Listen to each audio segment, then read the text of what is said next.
Por favor, abra suas Bíblias.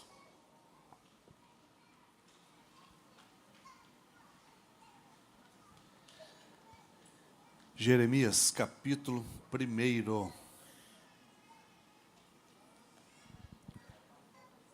Jeremias, capítulo 1.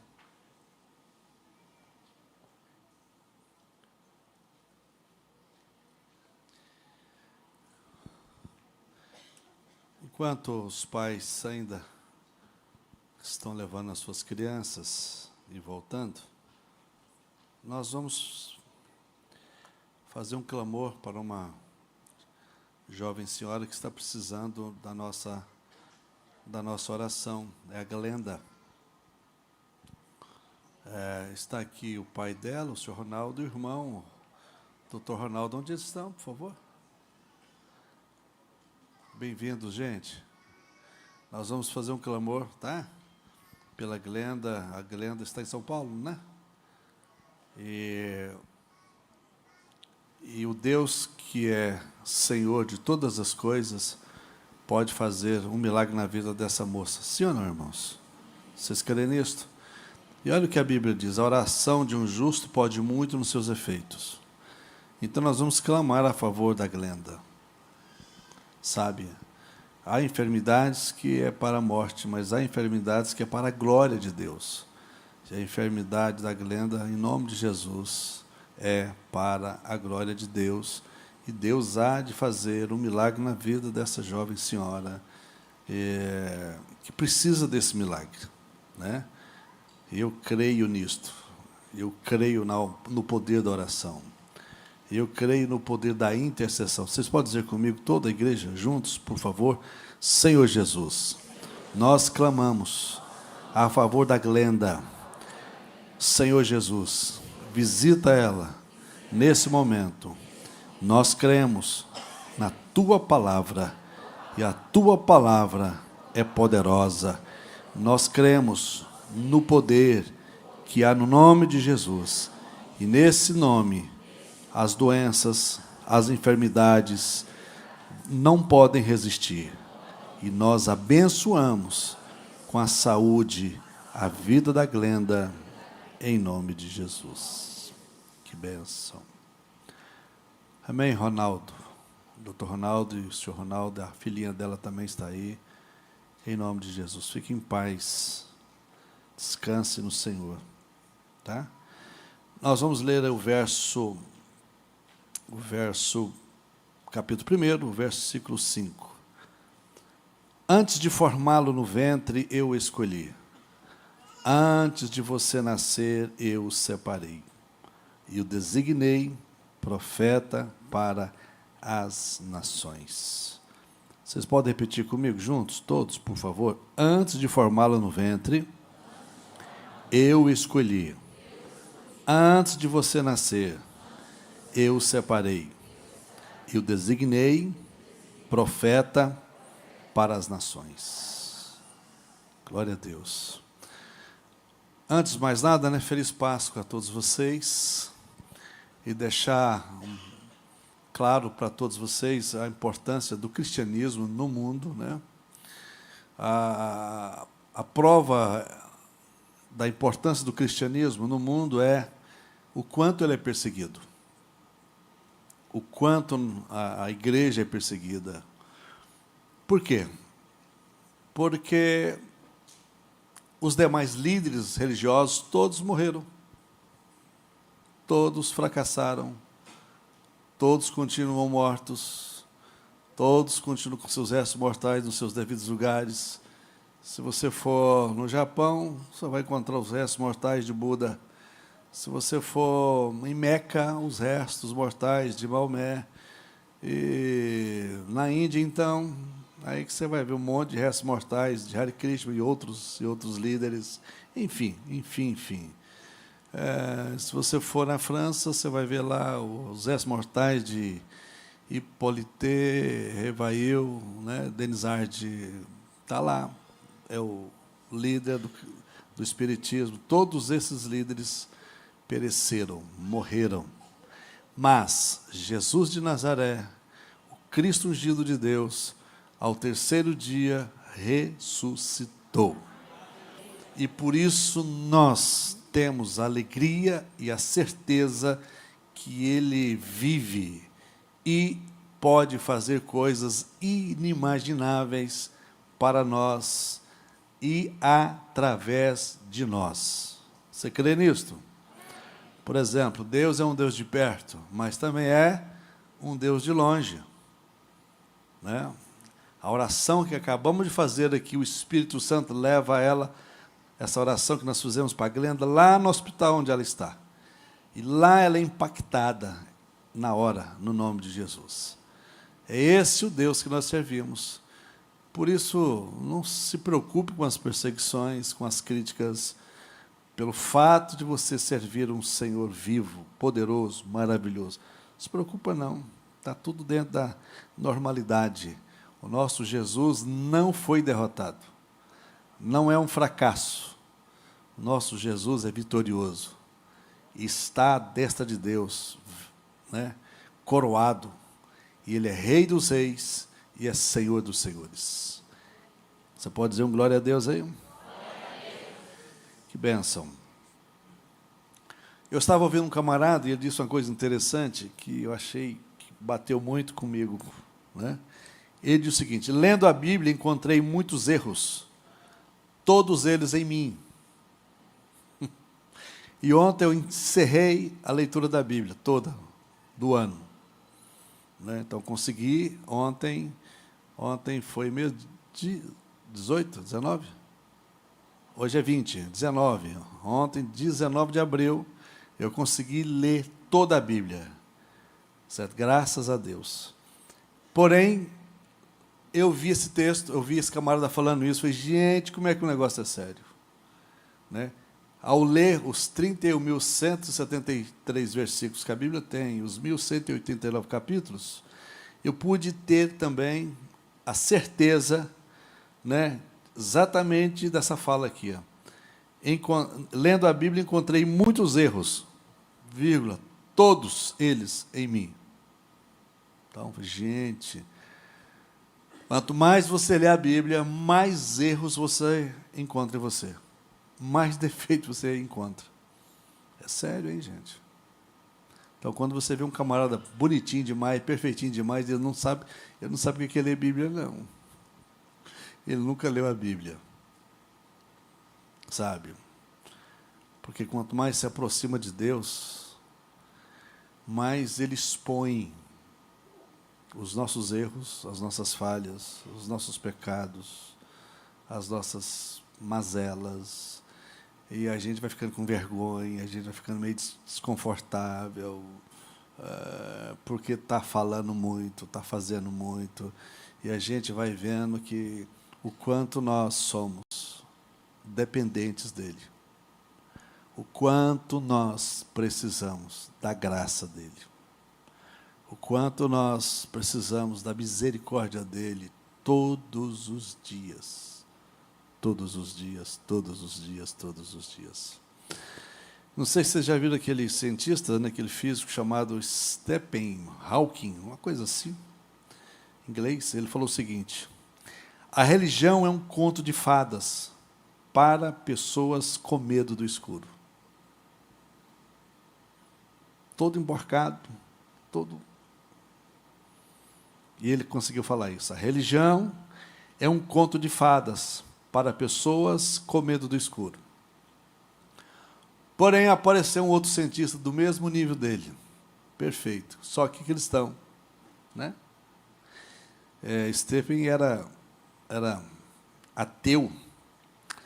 Aí o John Lennox, ele fala o seguinte: o ateísmo é um conto de fadas para pessoas com medo da luz. Foi forte, não foi, Malu? É assim. Aparecem homens de Deus que são extraordinários, que faz diferença. E lendo a Bíblia toda, né, eu acho interessante, cada vez que você lê a Bíblia toda, o quanto você aprende, o quanto você vai aprendendo também a ser mais manso, menos crítico, né? menos chato, né? Você acredita? O remédio bom para chatice é ler Bíblia. Você que tem esse espírito de chatonildo, né? Começa a ler a palavra de Deus. Que tem? Você conhece alguém? Só os que conhecem um chato dizem, santo Deus. Misericórdia. Você não pode olhar para o lado, ok? Está proibido, não pode pegar mal. Pode dar ruim, dá problema, não faz isso não. Tá? Aí eu achei interessante que o maior desafio de andar com Deus, eu coloquei aqui, escrevi isso aqui hoje à tarde, é você continuar crendo, sem sentir, sem ver, sem experimentar e ainda dando tudo errado. Tem base, irmão, um negócio desse? É desse jeito. O maior desafio de você andar com Deus é você encaixar isso aqui, encarar isso aqui, ó. É você continuar crendo, né? Sem sentir nada. Quer sentir alguma coisa? Não vai sentir nada. Sem ver também não vai ver nada. Sem experimentar nada. E ainda dando tudo errado. É ou não é um desafio? O que você acha? É um grande desafio. Eu fiquei esses dias pensando, imaginando, como que Daniel, o grande Daniel, sendo levado para a cova dos leões, por um crime que ele não cometeu, eles imputaram um crime nele lá, mas esse crime ele teve que cometer contra a lei de Deus, porque era a única forma de pegar Daniel, porque ele não cometeu crime contra o governo do país deles, ele não cometeu crime contra a Constituição do país deles, o único crime que ele teve, que eles imputaram sobre ele, é que não podia, por 30 dias, orar a Deus nenhum. Era a única forma de pegar Daniel. Era um único meio de achar um crime, um pecado em Daniel. Achar na própria lei de Deus. E aí eu fiquei imaginando como que esse homem, caminhando em passos lentos, talvez, para ser jogado numa cova de leões, leões que já havia alguns dias sem comer, os bichinhos estavam tudo em jejum, né? Jogaram Daniel lá, e a Bíblia diz que o rei Ciro, que era o rei da época, certo? Ficou extremamente chocado, constrangido, angustiado, e a Bíblia diz que ele tentou até o último momento livrar Daniel, mas como ele já tinha assinado e colocado o selo dele, o anel selando lá, ele não podia recuar. Mas ainda assim ele tentou. E a Bíblia diz que naquela noite o rei Ciro não dormiu. Não dormiu. Logo pela manhã, a Bíblia diz que Ciro foi imediatamente na cova dos leões. E a fala do rei Ciro é essa: Daniel, por acaso o seu Deus te livrou? E Daniel diz: sim, ó rei, porque não foi achastes crime nenhum em mim. E aqueles leões continuaram de jejum. Não teve jeito, né? O cara vivia tanto no espírito, Flávio. Ele andava tanto no espírito que o cara não tinha cheiro de carne. Leões não chegava, cheirava o cara, não tinha cheiro de carne. Ele vai ver que tinha cheiro de alface, entrega assim. Não, deixa os meninos de lado. Porém, os seus acusadores foram lançados na cova dos leões. Antes mesmo deles caírem, os leões os pegaram no ar. Aleluia. É assim que Deus faz. É assim que você precisa de entender como é que funciona essa caminhada com Deus. Não é uma caminhada fácil, mas digo para você, vale a pena. Vale a pena. Vale a pena.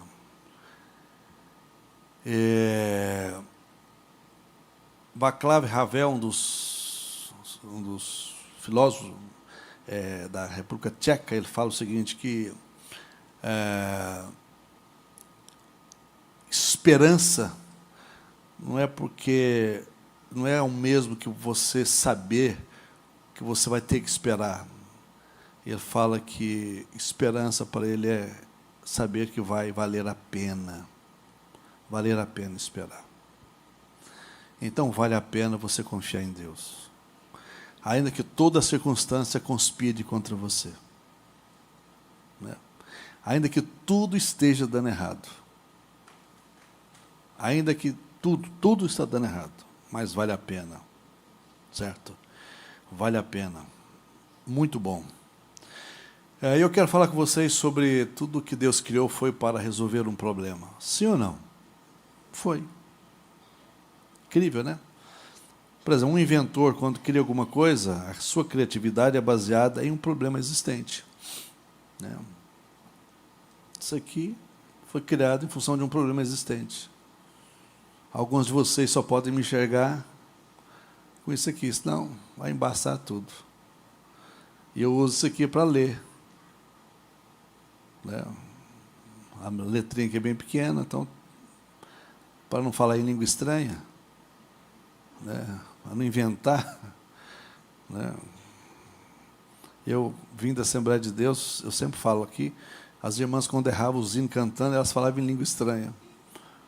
E quando eu vi elas falando em língua estranha, eu falei, tenho certeza que errou a letra.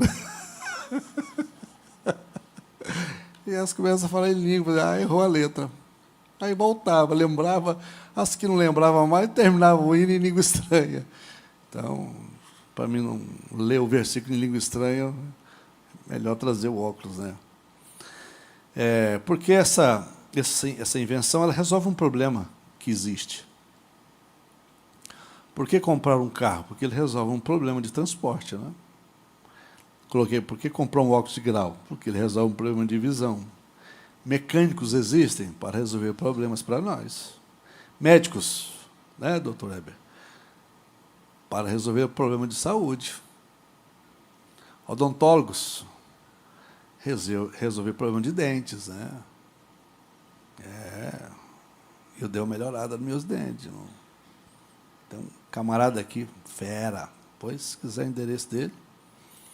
Advogados resolvem problemas legais, contadores, problemas de impostos. Esta é a razão pela qual Deus criou profissionais liberais, médicos e, enfim, essa turma toda, né? Isso é muito importante. Agora, olha que coisa importante, coloquei aqui. Cada um de nós, você pode fazer assim, ó, apontar para você? Cada um de nós é uma solução. Sabia? Você é uma solução para alguém. Mas quando você abrir os olhos, seus olhos, a cada manhã, verá um mundo inteiro repleto de soluções. Não sei quantas pessoas tem aqui, mas vamos supor que tenhamos aqui 400 pessoas, não sei, por exemplo. Então, nós temos aqui 400 soluções de problemas. Cada um de uma forma. Cada um de uma maneira. Não é? Tudo criado é uma solução. Tudo que foi criado é uma solução. Para alguém. Em algum lugar, em algum momento. Não é? Tudo que foi criado. Isso é maravilhoso. Cuidado. Isso é importante para você, para mim também. Você pode estar rejeitando e desprezando a sua solução. Quando você maltrata alguém, quando você fere alguém, quando você despreza alguém, você pode estar correndo sério risco de estar rejeitando uma solução para você. A gente não sabe, olha. A gente não conhece. Esses dias atrás, eu estava numa reunião com um pessoal, eu achei interessante, e eu vi, na mesma sala, uma sala pequena, eu vi dois camaradas conversando, e eles citando uma pessoa aqui em Goiás.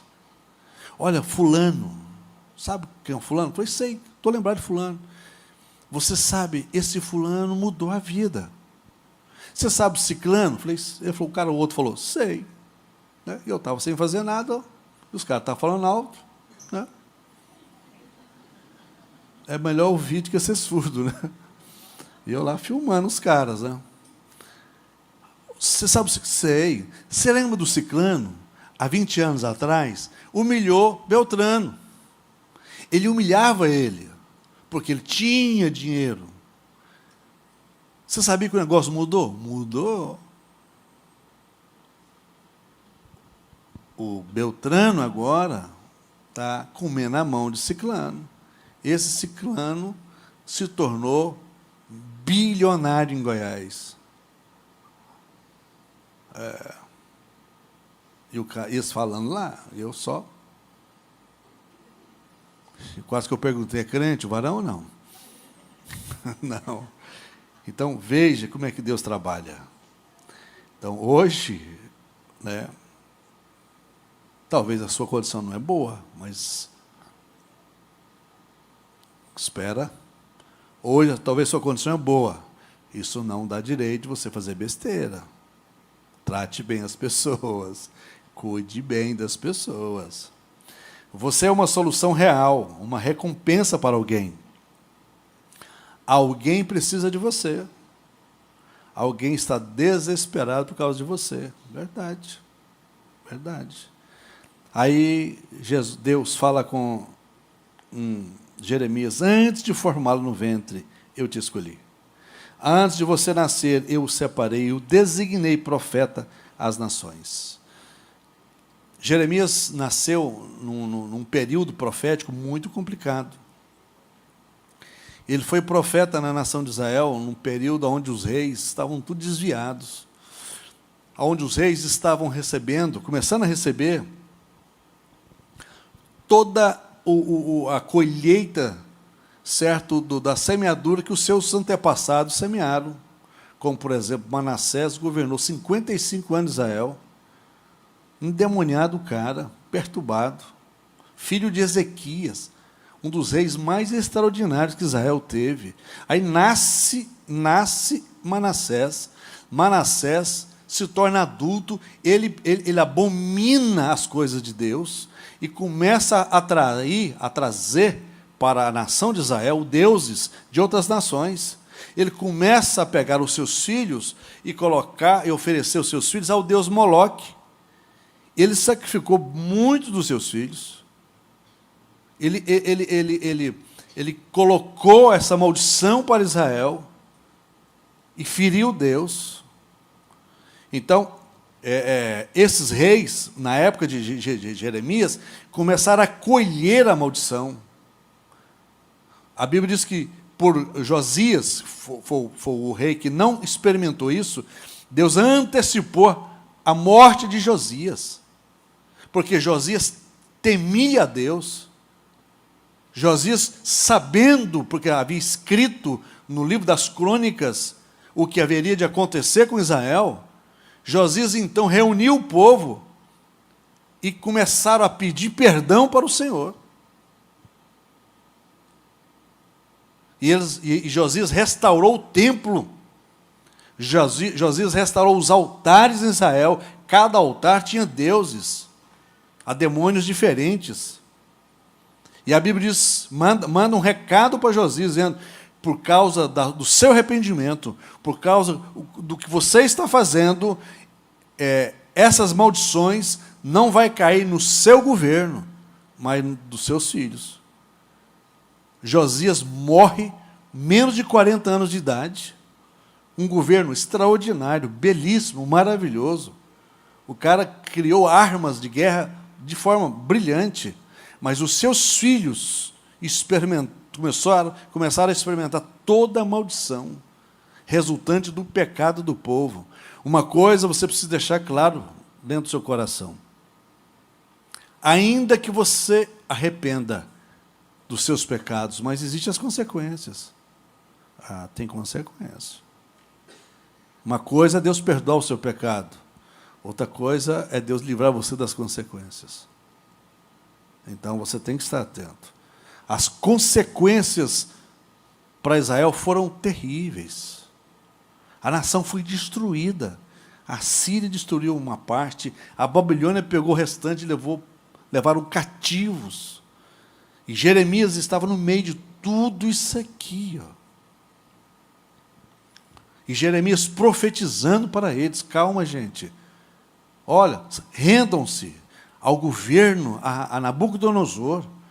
Permitam ser escravos dele, Deus vai poupar vocês. Ainda assim, Deus ainda mandando falar com o povo. Que povo duro, gente. Como é que o ser humano é complicado? Difícil. O bicho ser humano é terrível. Pagou um preço alto. Muito alto.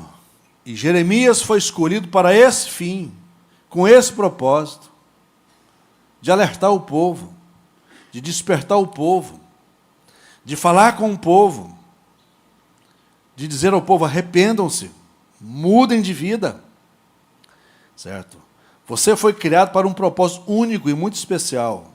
Você pode ter certeza que você foi criado para resolver o problema específico de alguém. Agora, sabe como é que eu tenho entendido isso, irmãos? Porque mexe de vida, eu vejo: mas olha como é que está a minha vida de cabeça para baixo. Ainda assim, que a sua vida esteja de cabeça para baixo, ainda assim que você esteja numa situação muito difícil, ainda assim, você pode ser bênção na vida de alguém. Sabia disso? Ainda assim. Quando Elias chega na casa da viúva lá de Sarepta, ela estava catando uns cavacos, uns pedaços de galho de madeira lá, para fazer um bolo, né, e morrer. Quando Elias chega, pergunta para ela, né, ele pede água, ela dá água para ele, mas ele ainda pede: você tem alguma coisa para comer? Ela diz claramente: olha, eu só tenho uma medida de comida aqui para fazer um pão para mim e para o meu filho, e nós vamos morrer, porque o país estava em seca. Israel estava debaixo de maldição. Já havia 6 meses que Israel não chovia. O país estava em seca, a produção tinha perdido, os animais perecendo, os animais morreram quase todos de Israel. O povo estava numa luta tremenda. Aí o que Jeremias diz para ela? Então você vai lá e faz, oferece para mim primeiro e depois para você e seu filho. E ela obedece claramente aquilo ali. E o que acontece? Por 3 anos não falta azeite nem falta farinha na casa daquela mulher. Eu te pergunto uma coisa, isso traz para mim algo bem importante para me refletir. Ainda que você tenha pouco, quem diz que não dá para servir? Fala para mim. Quem diz que não dá para servir? Talvez Deus está esperando exatamente isso.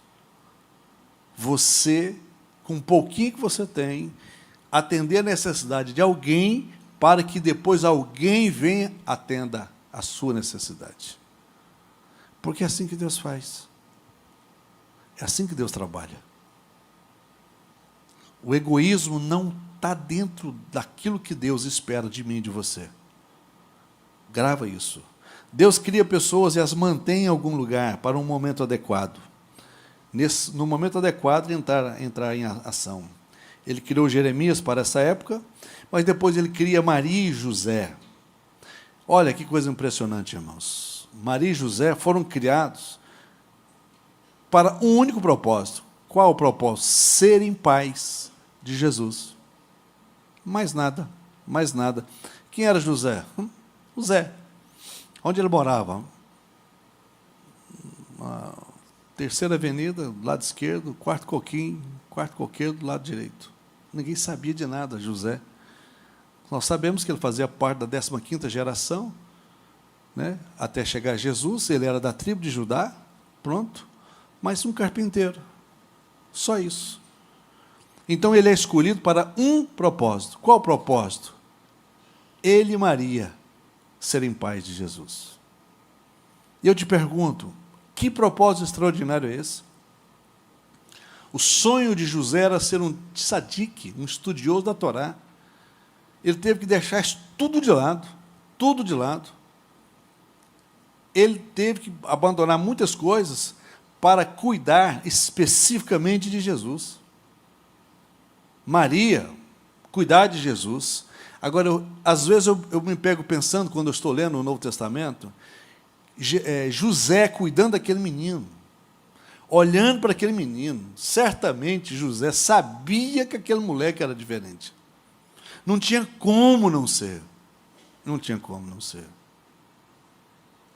E por 30 anos, Jesus morou dentro de José. 30 anos. José olhando para Jesus, vendo aquele menino ser gerado. Ele nasce, cresce, ele observando aquele menino, aquele menino certamente mostrando que ele era completamente diferente, de verdade era diferente mesmo. Então, propósito de José e Maria serem pai de Jesus. E eu te pergunto, que privilégio, hein? Que privilégio. Que privilégio. Você que tem filho, o que você acha? O privilégio que Deus nos deu de terem nossos filhos, hein? O que você acha? Não é? Maravilhoso, não é? Eu tenho um casal de filhos. Olha lá, um loirão bonito. Estava sem cabelo. Falei, meu filho, pelo amor de Deus, põe cabelo. Você é muito novo para ficar esculhambado desse jeito. Está acabado sem cabelo. Peguei no pé do menino. Né? Você, Brandão, você foi inspiração. O Brandão também não tinha nada, era um campo de aviação ali. O menino vai e põe cabelo. Né? Fica mais bonito. Graças a Deus. Tudo grandão, os meninos. Né? Minha menina, bichona bonita, grandona, top das galáxias. Aí o pessoal fica pegando no meu pé. Puxou quem? Ah, puxou quem? Conversa é essa, né, Maria? Puxou quem? Olha. Mas você... não, vamos entrar em detalhe. Né? Então, olha que coisa maravilhosa. Você vê os meninos crescerem. Eu tive o privilégio de ver meus meninos crescerem. Né? Dentro da minha possibilidade, eu sempre tive muito presente na minha casa. Muito, muito presente, bem próximo deles. E hoje estou mais próximo deles ainda. Certo? Que privilégio. Agora você imagina José, vendo ali Jesus. Ele sabia que aquele menino era diferente. Porque ele foi instruído, ele foi avisado. Quando José descobriu, porque, gente, irmão, nunca vai faltar fofoca no nosso meio. Nunca. É um negócio impressionante. Fofocaram para José que Maria estava grávida. José ficou angustiado. Já estava casado com ela, porém, eles ainda não tinham, né, ele não tinha levado ela para casa, porque era assim que funcionava. Ele tinha que ajeitar algumas coisas em casa para levar a irmã Maria. Aí ele descobre que a irmã Maria está grávida. Aí o que ele pensa? Olha o que é amor de verdade. Ele tinha em uma mão a lei. Adulterou? Mata a miserável. Tem que matar. Era ordem, irmãos. Era lei. Mas na outra mão ele tinha o quê? O amor que ele tinha por Maria. Então, o amor que ele tinha por Maria era maior do que a lei. Então, resolve usar o amor. Aí a Bíblia diz que ele intentou fugir, então eu vou fugir. Porque se ele fugir, a responsabilidade é dele. Sem vergonha, ô Zé, sem vergonha, folgado. Engravida a irmã Maria e some. Só que ele, preparado para fugir, o anjo do Senhor aparece para ele. Ei, Zé, calma, varão. O que está no ventre de Maria é do Espírito Santo de Deus. Você vai cuidar dele, varão.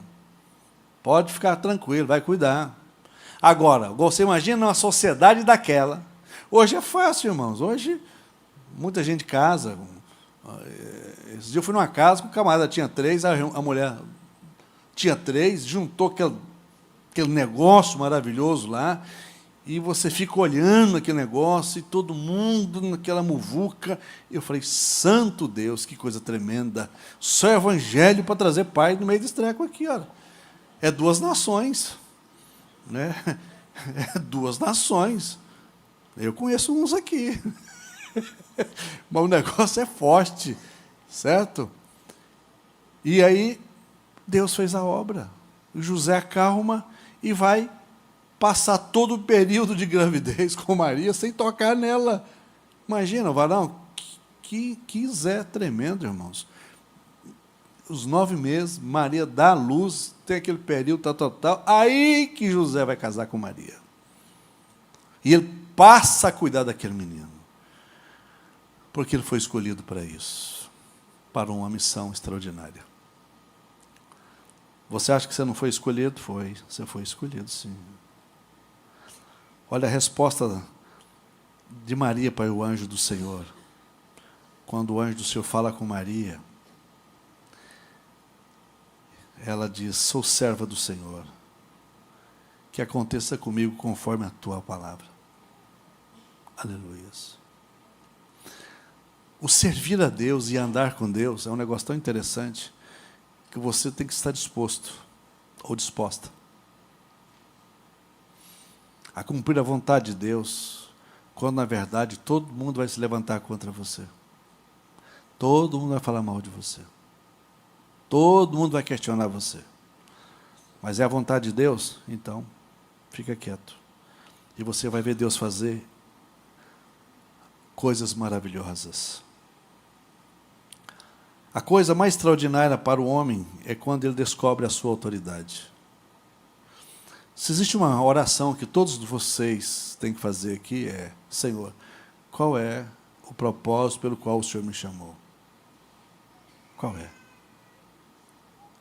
Até hoje as pessoas se perdem porque elas não sabem para qual propósito foram chamadas. Se nós somos parte de um corpo, que membro você é nesse corpo? Você tem que saber. Em via de regra, todo mundo quer ser olho, né? De preferência azulzinho, verdinho. Ninguém quer ser tripa, irmãos.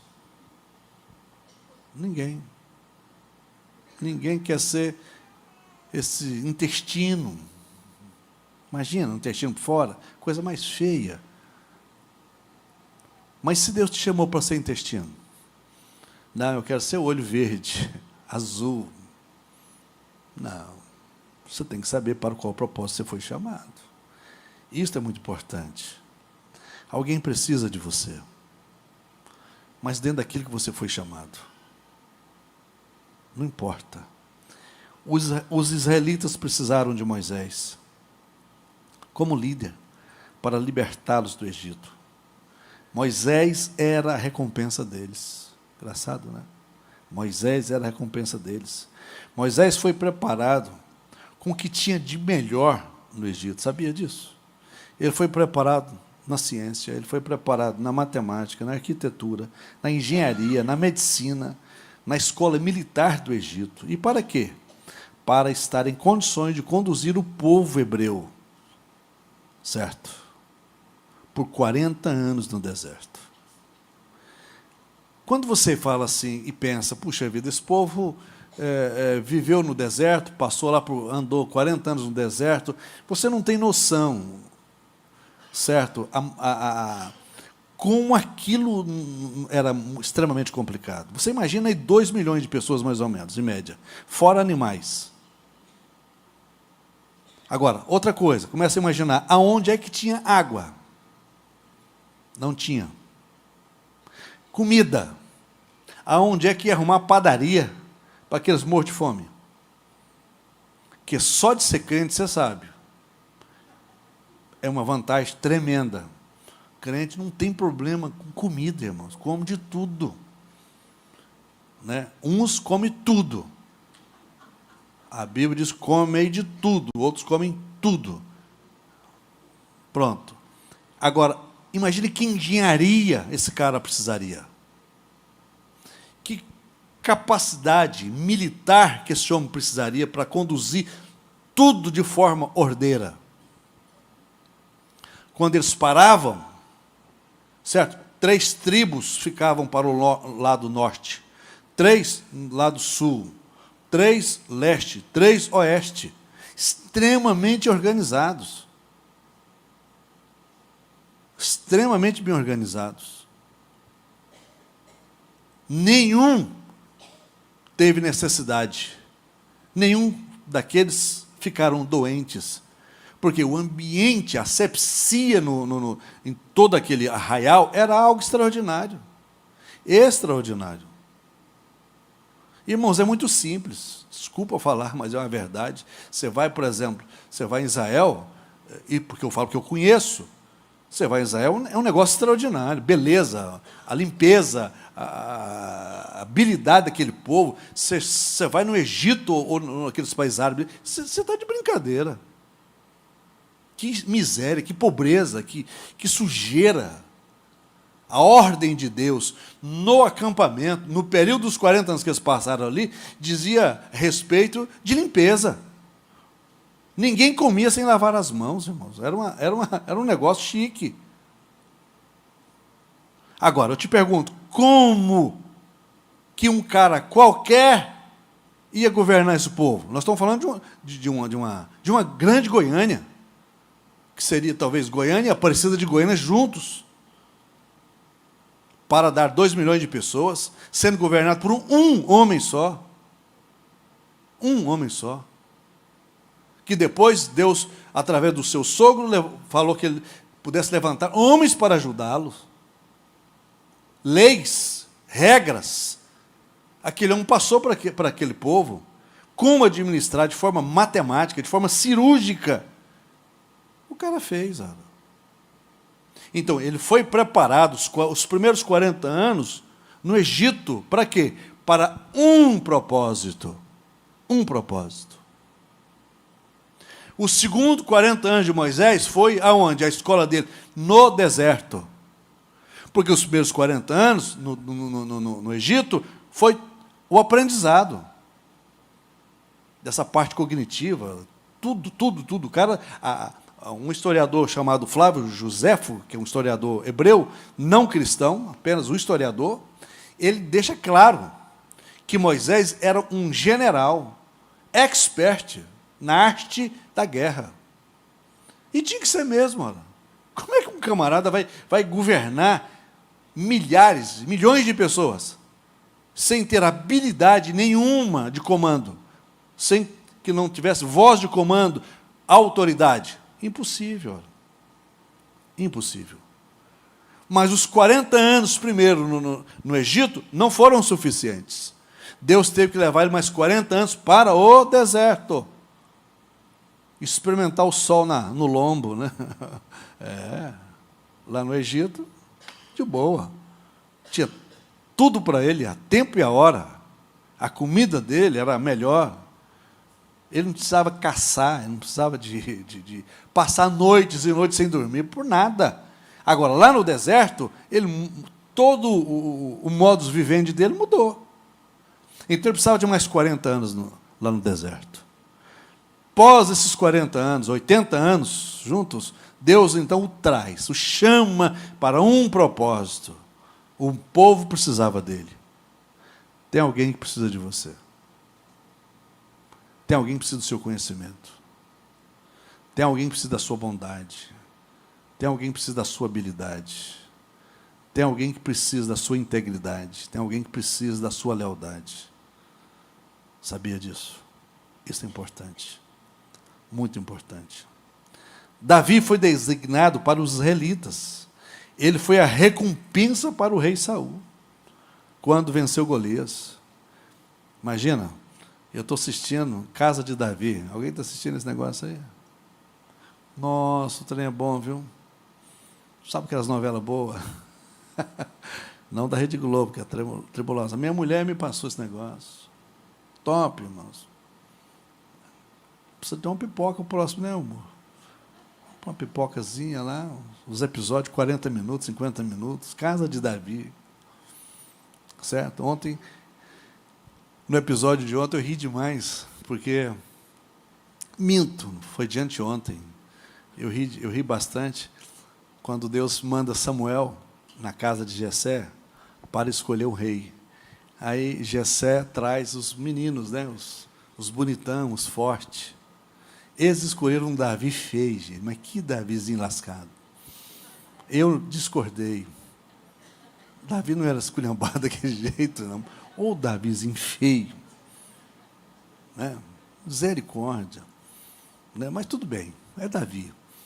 Eu me conformei depois. Reclamei, mas depois, deixa. Aí, Samuel olha os caras, nada. Aí Samuel pergunta, cadê os seus demais filhos? Tem um que está no meio do mato, vai lá, busca. Ninguém senta, ninguém come. Aí traz, aí chega o Davi, até então conheci o varão, Davi. Também, aí o Davi chega, eu achei interessante, foi a fórmula, a maneira que Samuel fez. Samuel começou a rir. Ele começou a rir, e acho que ele pensou igualzinho eu, né? Falei, bom, mas feio demais esse menino, credo. Eliabe, bonitão, forte, gente, top, espadachim, né? Davizinho, aquela coisinha. Aí Samuel começou a rir, e eu também comecei, né? Só que Samuel falou o seguinte, Deus é muito engraçado. E é verdade, não é? Deus é muito engraçado, irmão. Tem umas coisas fazendo, não acredito que Deus está fazendo um trem desse. É. E aí Deus faz isso, escolhe Davi. E agora ele vai para a casa de Saul. Saul fica possesso, endemoniado. Ele então passa a tocar para Saul. Ele vai embora para casa, ele é atacado pelos filisteus.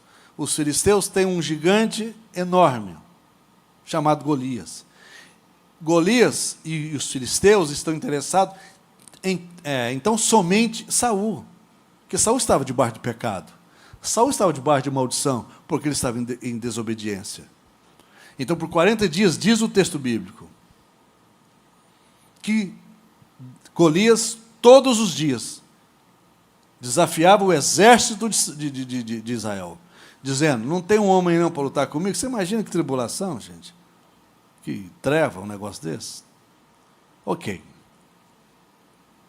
Porém, Jessé manda Davi levar alimentos para os seus irmãos. Chegando lá, Davi começa a observar todo aquele burburinho no arraial. E a promessa era, quem enfrentar o Golias e vencer, vai casar com a filha do rei, vai ser isento de todos os impostos, ele e sua família, e será abençoado com muitos presentes. Davi pega essa responsabilidade. E vocês conhecem a história. O moleque vai lá e mata o gigante. Davi era a resposta para Saul.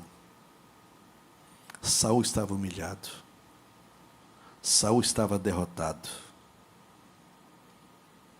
Ele foi a resposta para ele.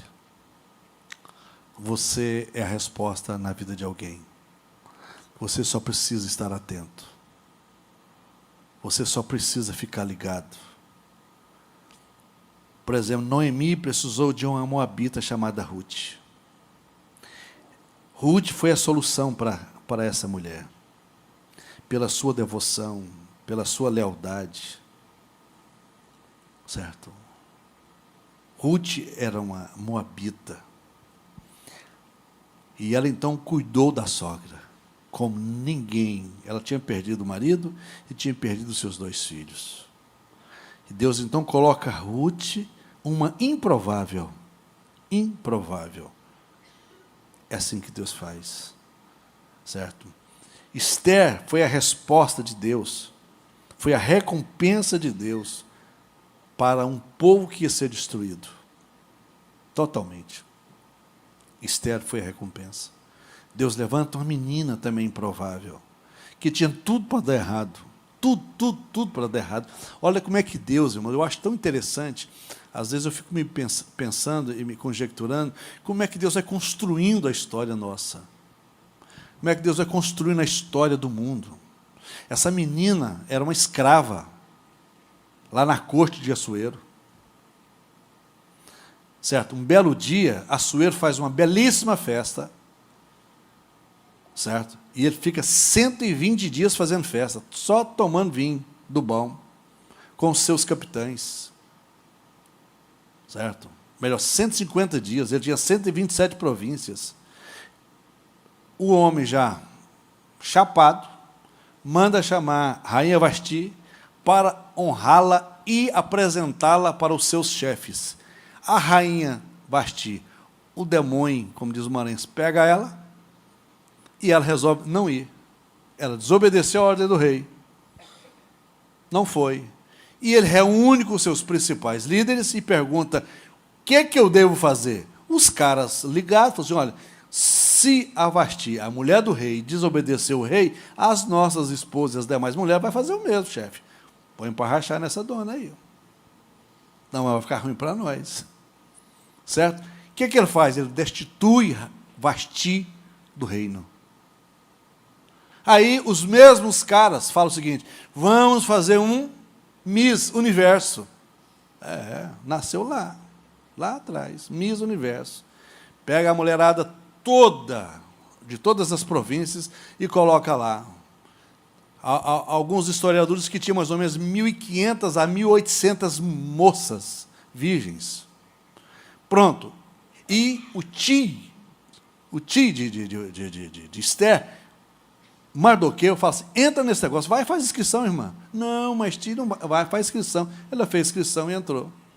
Resultado: quando, no meio de todas aquelas mulheres sendo preparadas para entrevista, etc., pelo o chefe dos eunucos do rei, a Bíblia diz que o cara olha para Esther e fala: é essa.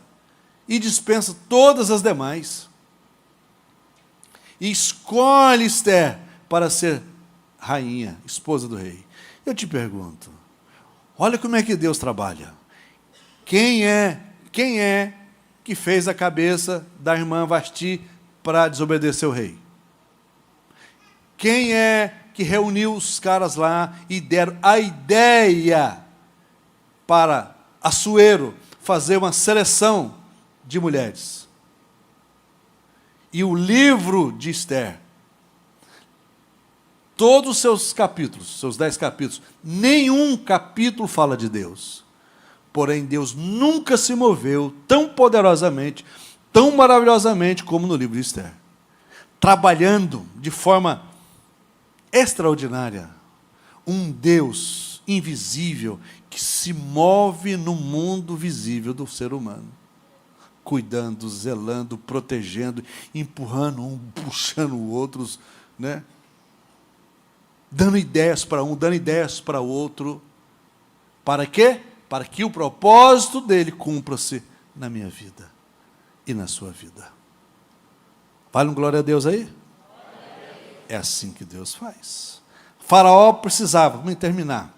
Faraó precisava de alguém para interpretar seu sonho. José foi uma recompensa para ele. Para o povo do Egito. Faraó tem um sonho, os seus magos e macumbeiros e feiticeiros e aquela turma toda, ninguém deu conta de interpretar o sonho do faraó. José estava preso na cadeia. 2 anos antes, o copeiro estava preso com ele. 2 anos depois, o copeiro estava lá, ouvindo o faraó falar: olha, até agora ninguém conseguiu interpretar o meu sonho. E eu te pergunto, quem é que fez o copeiro lembrar de José? Me conta. se não é Deus trabalhando? Então o copeiro, ouvindo aquela história ali, vendo tudo aquilo ali, falou assim, opa, tem um cara que eu conheço, que 2 anos atrás eu tive um sonho, o padeiro teve um sonho, o padeiro foi para a glória, né? E eu estou aqui com o senhor, de boa, e foi ele. Então manda chamar o menino, José, dá um banho no menino, dá uma geral no garoto, o menino chega limpo, cheiroso, diante do faraó, e o faraó conta o sonho, e José diz, o Deus que eu sirvo é o Deus que traz revelações, é o Deus que traz tudo isso para o senhor. E então o menino começa, não só dar a revelação do sonho, mas como o moleque José, chamado José, dá a Faraó uma direção, uma orientação, como ele deveria fazer, com todo aquilo, aqueles alimentos que eles iam recolher ao longo de 7 anos. Então, o José instrui Faraó.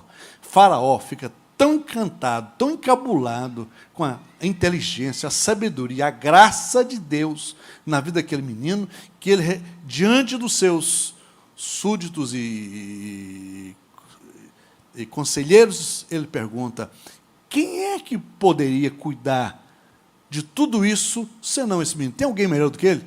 É lógico que ninguém ia falar que tinha, né? E diz todo mundo a mesma coisa, não. Então, José. Uma noite ele estava preso. No outro dia, ele se tornou o segundo homem mais poderoso do Egito. E José resolveu o problema do faraó. Mas José resolveu o problema do mundo. Prova disso que o nome dele foi mudado de José para Zafenate Paneia, que significa Salvador do mundo. Aleluias. E eu te pergunto, será que Deus não pode fazer alguma coisa na sua vida hoje? O que você acha?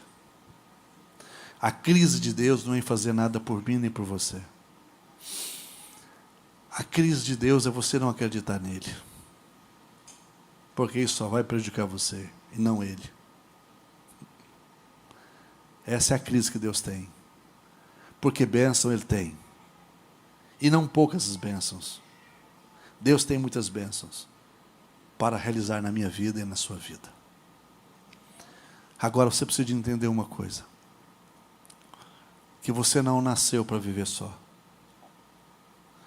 Você não nasceu sem propósito. Não nasceu.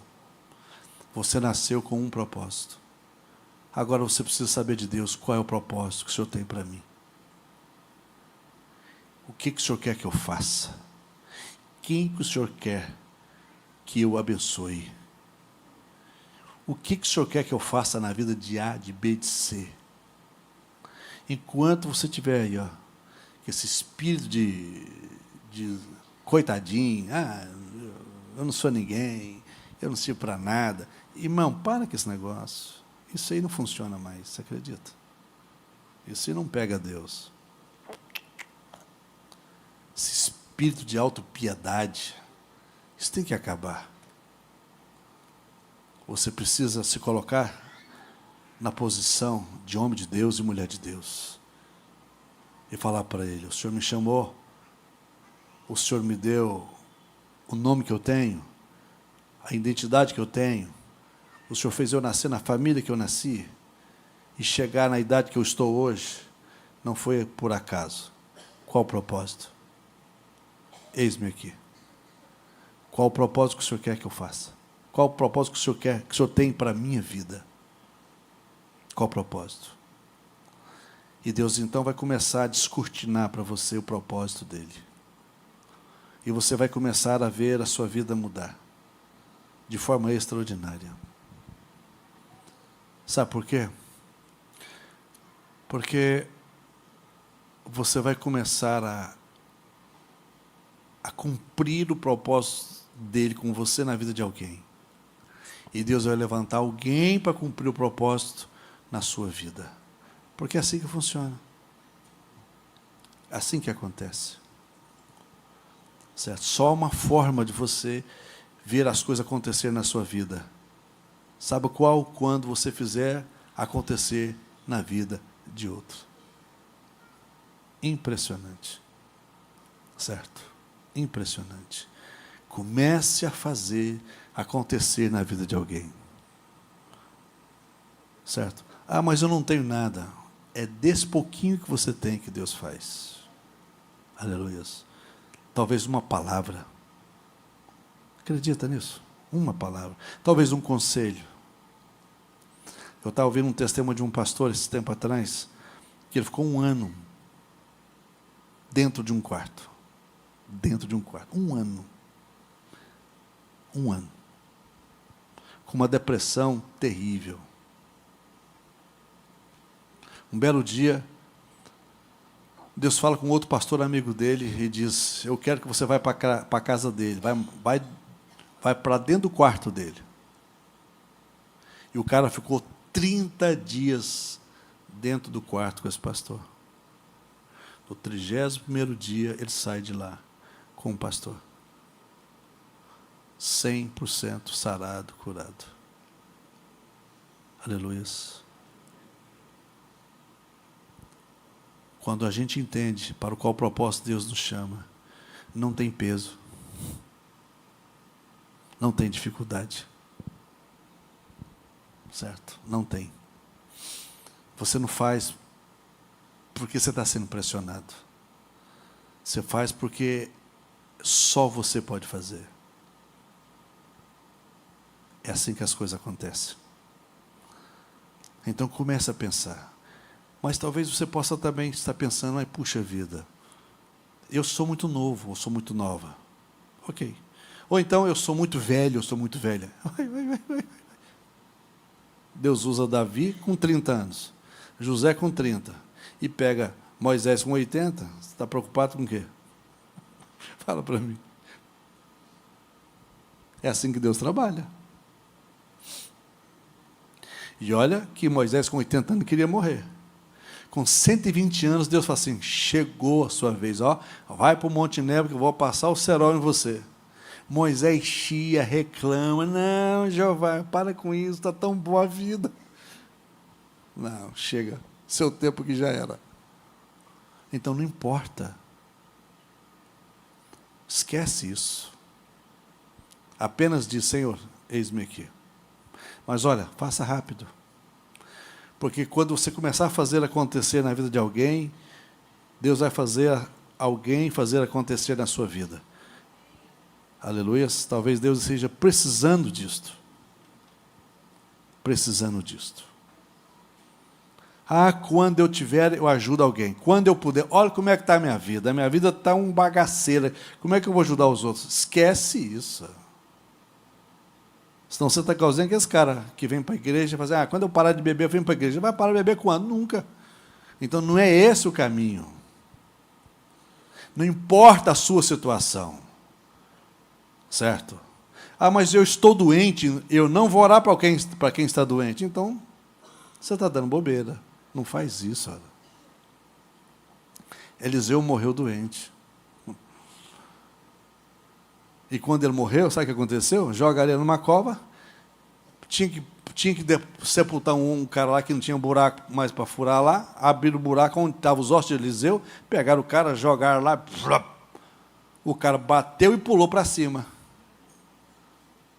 Caiu morto e levantou vivo, dando glória a Deus, porque foi tocado nos ossos de Eliseu, já morto.